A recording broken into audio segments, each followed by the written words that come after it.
Good afternoon. A damning report into the Titan submersible disaster has found that OceanGate, the company that made the underwater vehicle, had critically flawed safety practices and used intimidation tactics to evade regulatory scrutiny. The submersible experienced a catastrophic failure 90 minutes into the dive to the wreckage of the Titanic in June 2023, killing all 5 people on board. Now, a report from the US Coast Guard says their deaths were preventable and the vessel had an inadequate design, maintenance and inspection process. Well, the 2-year-long investigation resulted in a 300-page report which outlines contributing factors and makes 17 safety recommendations for future submersible oversight. Among the contributing factors listed are OceanGate's inadequate design certification, maintenance and inspection process for the Titan, allegations of toxic workplace culture at OceanGate, an inadequate domestic and international regulatory framework for submersible operations and vessels of novel design, and an ineffective whistleblower process under the Seamen's Protection Act.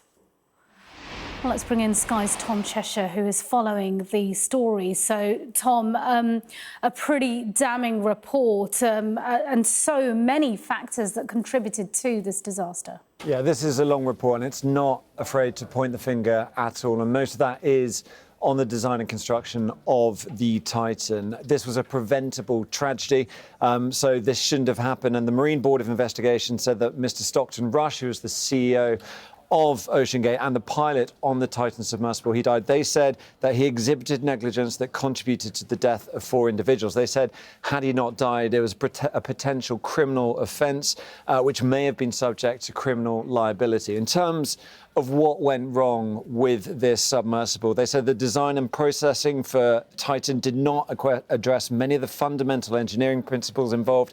They didn't understand the expected life cycle, the cycle life of Titan's hull. They relied on a real-time monitoring system to assess the condition of that carbon fibre hull, but then they failed to conduct a meaningful analysis of the data provided by the system.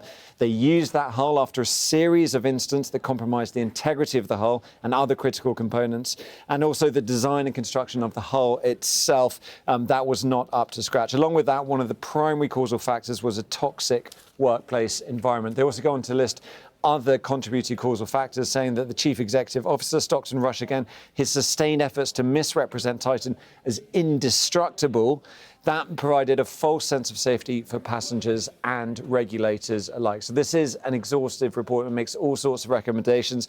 It says that action has already been taken. Some of that is in terms of how the Coast Guard works with submersible companies. Some of it is in terms of the search and rescue. Remember, after the Titan went missing, there was 5 days of frantic search and rescue looking for that submersible before they eventually found it some 500 meters away from the Titanic. And of course, that point that was mentioned earlier about whistleblower protection. Because of that toxic workplace, a lot of people tried to sound the alarm. They were shut down. They said they really need to improve that whistleblower protection in companies. So this was in many ways a one-off incident. This was a unique vessel, a unique company trying to do something pretty unique in itself. That ended in tragedy, but lessons here in this report are going to be applied to the wider industry to try and prevent a preventable tragedy like this happening again.